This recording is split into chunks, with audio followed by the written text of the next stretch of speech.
మనకి అగ్ని సూక్తములు అనేటువంటివి ఇచ్చారు వేదంలో. అక్కడ కలాప గుహల్లో ఈ మరువు అనేటువంటి ఆయన దేవాపైనటువంటి వాళ్ళు ఆ ఋషులు ఆ వ్యాఖ్యానాన్ని వాళ్ళ శిష్యులైనటువంటి జ్వాలాకులుడికి ఇస్తే వాళ్ళ యొక్క అనుమతితో జ్వాలాకులుడు ఇంగ్లీష్లో ఈ అగ్ని సూక్తాల యొక్క వ్యాఖ్యానాన్ని ట్రిటైజ్ అండ్ కాస్మిక్ ఫైర్ అనేటువంటి గ్రంథ రూపంలో ఆయన డిక్టేట్ చేస్తుంటే హిమాలయ గుహల్లోంచి ఆయన శిష్యురాలైనటువంటి ఆమె న్యూయార్క్ లో చోట కూర్చుండి ఆయన ఇచ్చిన డిక్టేషన్ అనేటువంటి రాస్తే ఈ గ్రంథం వచ్చింది. అంటే బ్రహ్మ విద్య అనేటువంటి దాంట్లో ఒక అంశం అగ్నితత్వాన్ని తెలుసుకోవడం.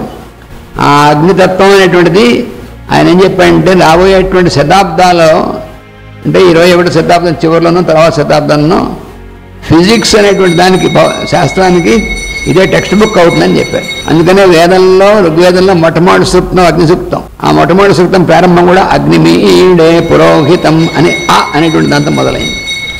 ఇదంతా కూడా ఒక ప్లాన్ ప్రకారం ఉంటుందన్నమాట.